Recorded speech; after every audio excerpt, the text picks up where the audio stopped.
나는 전능하신 아버지 하나님 천지의 창조주를 믿습니다.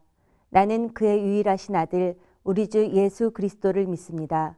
그는 성령으로 잉태되어 동정녀 마리아에게서 나시고 본디오 빌라도에게 고난을 받아 십자가에 못 박혀 죽으시고 장사된 지 사흘 만에 죽은 자 가운데서 다시 살아나셨으며 하늘에 오르시어 전능하신 아버지 하나님 우편에 앉아 계시다가 거기로부터 살아있는 자와 죽은 자를 심판하러 오십니다. 나는 성령을 믿으며 거룩한 공교회와 성도의 교제와 죄를 용서받는 것과 몸의 부활과 영생을 믿습니다. 아멘. 안녕하세요. 한 주간도 잘 지내셨나요? 눈도 많이 왔고 날씨도 많이 추워졌지요.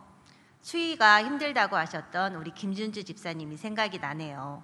모두들 여러 겹으로 옷 따뜻하게 잘 입으시고 따뜻한 물도 수시로 마셔주시고 스트레칭도 잘 하셔서 추운 겨울을 잘 이겨나가시기를 바라겠습니다. 오늘은 지난주에 이어 이스라엘의 첫 번째 왕 사울에 대하여 알아보도록 하겠습니다. 성경 말씀은 사무엘상 10장 19절부터 23절까지의 말씀입니다.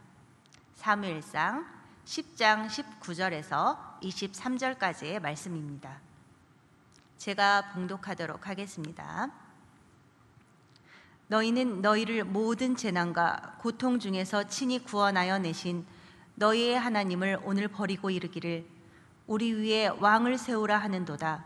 그런즉 이제 너희의 지파대로 1000명씩 여호와 앞에 나아오라 하고 사무엘이 이에 이스라엘 모든 지파를 가까이 오게 하였더니 베냐민 지파가 뽑혔고 베냐민 지파를 그들의 가족별로 가까이 오게 하였더니 마드리의 가족이 뽑혔고 그 중에서 기스의 아들 사울이 뽑혔으나 그를 찾아도 찾지 못한지라.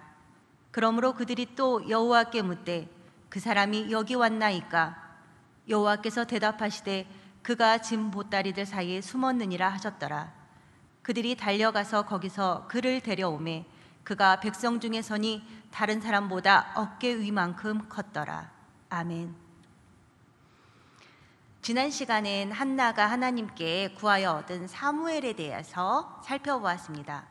하나님께서는 하나님께서 하실 일을 말씀하시기 위해 엘리 제사장이 아닌 사무엘을 부르셨었죠.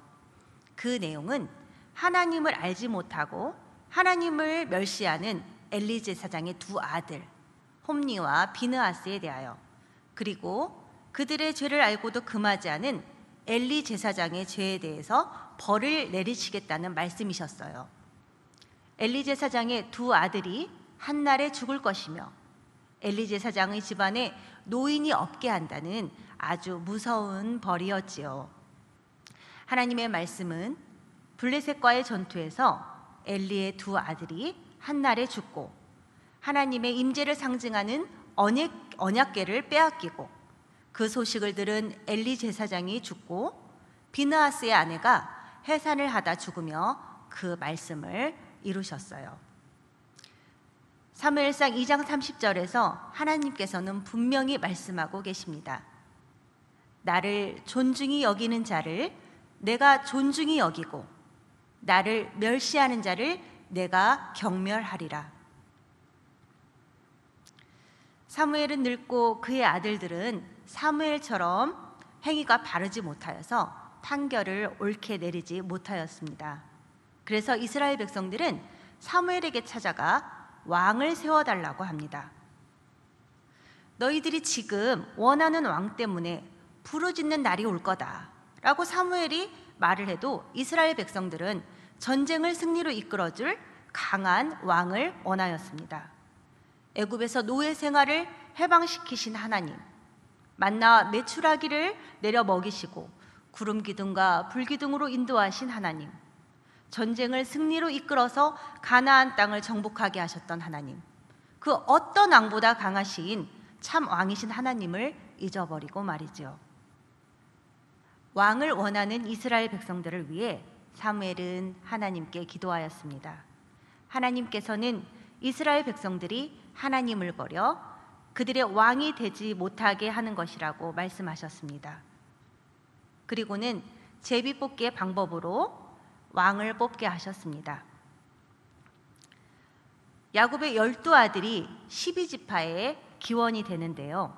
그중 레위 자손들은 제사장직을 담당하여 12지파에서 빠지고, 요셉의 두 아들인 에브라임과 므낫세가 두 지파의 시조가 되어 12지파가 됩니다. 사무엘은 각 지파대로 1000명씩 나오게 하였습니다. 먼저 어떤 지파가 뽑혔을까요? 12지파 중 가장 작은 지파인 베냐민 지파가 뽑혔습니다. 그리고는 베냐민 지파 중 가족별로 나오게 하여 제비를 뽑았는데, 마드리의 가족이 뽑혔고, 마드리의 가족 중 제비를 뽑았는데 기스의 아들 사울이 뽑혔습니다. 그러나 사울은 보이질 않았어요. 제비 뽑기로 왕이 된 사울은 진보다리 사이에 숨어 있었는데요. 하나님께서는 사울이 진보다리 사이에 숨어 있음을 알려주셨습니다. 사울은 왜 숨었을까요? 왜냐하면 이미 사울은 하나님의 계획 속에서 사무엘과 만나 하나님께서 자신을 왕으로 세우실 것을 들었고, 사무엘에게 왕의 기름 부음도 받았답니다.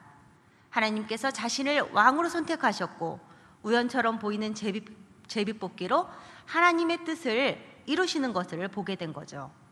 갑자기 하루아침에 왕이 된다고 생각하니 두려움에 진보다리 사이에 숨고 말았던 겁니다. 진보다리에 숨어있는 사울을 데려다 백성들 앞에 왕으로 세웠고, 백성들은 좋아하는 모습을 볼 수 있습니다. 말씀을 정리해 보도록 하겠습니다. 첫째, 오늘 이스라엘 백성들은 하나님을 버리고 하나님 대신 자신들을 다스릴 왕을 세우는 모습을 보았습니다. 우리도 하나님의 주권을 인정하지 않고 우리들 자신이 좋아 보이는 소견대로 행동하고 있지는 않은지요. 우리를 능히 이롭게 할 만한 물질을, 건강을, 지식을, 명예를, 욕망들을 하나님 대신 의지하고 있지는 않으신지요. 하나님의 주권을 포기하여 고통 가운데 부르짖는 일이 없으시길 주님의 이름으로 부탁을 드리겠습니다. 둘째, 오늘 사울이 왕이 된 것은 오로지 하나님의 선택이었고 하나님의 은혜였습니다. 가장 미약한 지파 가운데 제비 뽑혀 왕이 된 사울은 왕으로 인정받지 못하였습니다. 하나님께서는 사울로 하여금 암몬 족속을 칠 수 있도록 능력을 주셔서 온 이스라엘이 인정하는 왕으로 세워주시는 모습을 볼 수 있습니다. 가장 작은 베냐민 지파에 속한 사울을 왕으로 선택하신 것처럼 우리를 택하셔서 하나님 자녀 삼아주심이 우리의 선택이 아닌 하나님의 전적인 선택이고 은혜인 것을 고백하시는 저와 여러분이 되시기를 바라겠습니다. 셋째, 오늘 하나님께서는 제비 뽑기라는 하나님의 방법으로 왕을 세우셨습니다. 영원 무궁토록 살아 역사하시는 하나님의 은혜는 우연 같아 보이지만 하나님의 계획 속에서 우리에게 내려진다는 사실을 믿으시는 복된 성도님들이 되시기를 주님의 이름으로 부탁을 드리겠습니다. 기도하겠습니다. 우리의 주권자 되신 하나님, 하나님의 다스림 안에 있음이 우리의 가장 복된 삶인 것을 깨달아 알 수 있도록 하여 주시옵소서. 코로나19로 인하여 비대면 예배가 지속되고 있습니다. 지속되는 비대면 예배 속에서 우리의 믿음이 희미해지고 약해질까 두렵습니다. 하루속히 주님 전에 나와 예배할 수 있도록 은혜를 베풀어 주시옵소서. 우리의 연약한 삶을 주님께 간구합니다. 우리의 연약한 처지대로 헤쳐나갈 지혜와 길을 열어주시고 믿음 가운데 승리하게 하여 주시옵소서. 예수님의 이름으로 기도합니다. 아멘.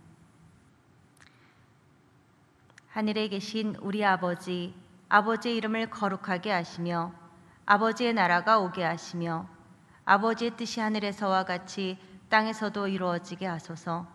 오늘 우리에게 일용할 양식을 주시고 우리가 우리에게 잘못한 사람을 용서하여 준 것 같이 우리 죄를 용서하여 주시고 우리를 시험에 빠지지 않게 하시고 악에서 구하소서.